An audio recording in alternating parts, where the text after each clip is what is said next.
A developer wants to enclose a rectangular grassy lot that borders a city street for parking.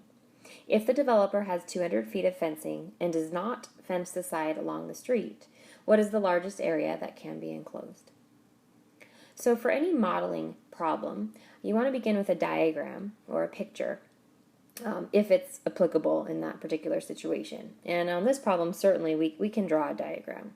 So it says we want to enclose a rectangular lot, but one side is going to border a street. So I'm going to draw my street right here. And your street could be drawn vertically, it doesn't matter. And then here's the rectangular lot that I want to enclose. So I have this rectangle with 3 sides, and the 4th side is along the street. Now, I always recommend that you begin with the goal. And on an optimization problem, your goal is going to be to either maximize or minimize a quantity. And on this problem, you can see we're interested in the largest area possible. So our goal is going to be to maximize area. If the problem had wanted us to minimize cost, then we'd start with a cost equation. Or maximize profit, then we'd start with a profit equation. In this case, we want to maximize area, so we need to start with an area equation. And we're looking for the area of this rectangle. So the area of a rectangle can be found by multiplying the length times the width, or you could use base times height. It doesn't matter what letters you assign, L and W or B and H, or you could even say X and Y. It's up to you, but it is important that you label your diagram to match whatever variables we choose here in our equation. So for example, if I'm going to choose length times width for my area equation, then I want to label my diagram to match. So I'll call this side W for the width, and since it's a rectangle, the side opposite would also have the same length. Those are both W, and then I'll use L here for my length. So now I have a good labeled diagram. However, this equation, area equals length times width, has too many variables. You can see it has 2 inputs. We're inputting L and W. And we want to have only one input variable and then one output variable. So we've got too many variables.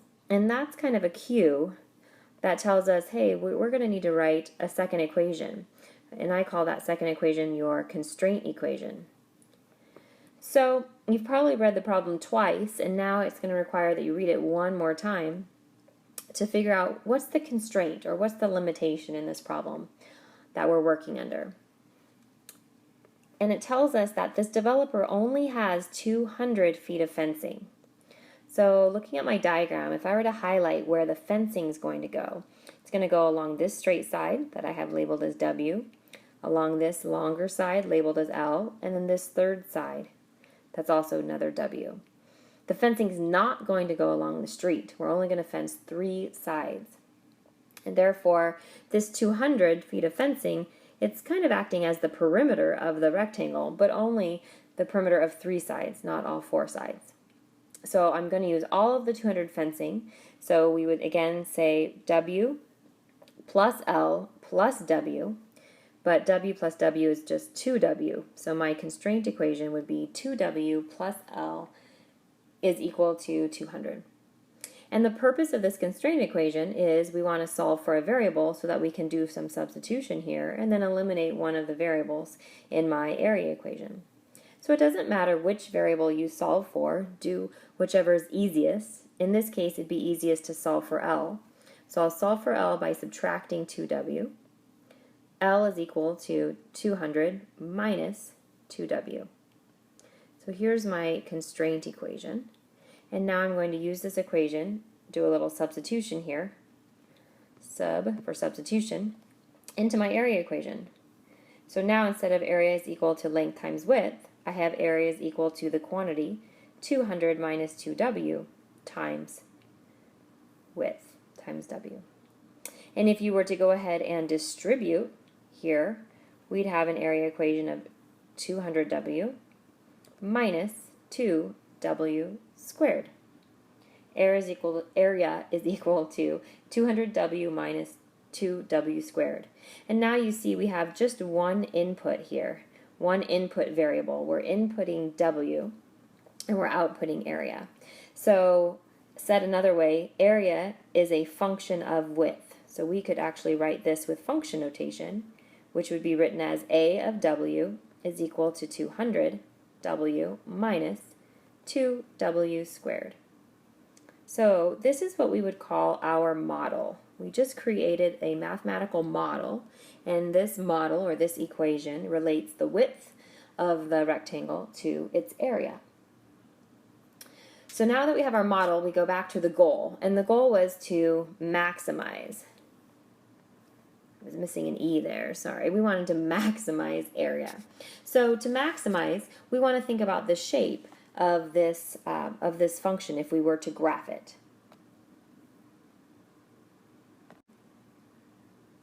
So thinking graphically, our input variable is w, our output variable is a, area. This function, because of the degree, is a quadratic function, and because of this negative leading coefficient, we know that if we were to graph this, it would be a parabola that would open down. So, if it's a parabola and we want to find the largest area, in other words, we want to maximize area, then we can see that the maximum is going to occur here, and that maximum, that point, is called the vertex of this parabola. The max occurs at the vertex. So essentially, we need to find the vertex. So our quadratic model here, if you wanted to rewrite it with the negative 2w squared written first, it would be negative 2w squared plus 200w. And we sometimes call this the standard form. In other words, this corresponds to y equals ax squared plus bx plus c form for a quadratic. And therefore, to find the vertex, we use the formula negative b over 2a, and that's going to find the x value of our vertex. So normally I would write x is equal to negative b over 2a, but because my function here is not in terms of x and y, but rather the input variable is w, I'll erase that and we will write it as w is equal to negative b over 2a. So the b value of my function here is a positive 200, and a is negative 2. So when we say negative b, you could also think of that as the opposite of b. That would be negative 200 divided by 2 times a, which is negative 2. So negative 200 divided by negative 4, and we would end up with 50 here for my w value. Now that is going to be the width of the rectangle that yields the maximum area. But remember, thinking about that point here, that vertex, if it's a coordinate, normally we would say x comma y, but in this function here, we're inputting w and we're outputting area. So we just found that the width, the w value, is 50, but we don't have the area. And you have to always read the problem carefully to figure out which one we were looking for. So back to my original problem here, the question said, what is the largest area that can be enclosed? So we do want to find the area. So we need the y value here of the vertex. So it's like the x value is 50, now we need the y value. And to find the y value, we're going to substitute 50 into our function for area. And that could be written as a of 50. So we're going to substitute 50 into our area function. Yes, of course, you could use your calculator. If you were going to write that out, that would be negative 2 times 50 squared plus 200 times 50. But I don't require that you write that out. I know that you'll be using your calculator for that. And we would end up with an output of 5,000. So this tells us that the largest area that could be enclosed, if we're only allowed to use the 200 feet of fencing, then the largest area is 5,000 square feet. So I'll write that as feet squared. The largest area we can enclose, given that constraint of 200 feet of fencing, where you're fencing 3 sides and not the side along the street, the largest area would be 5,000 square feet.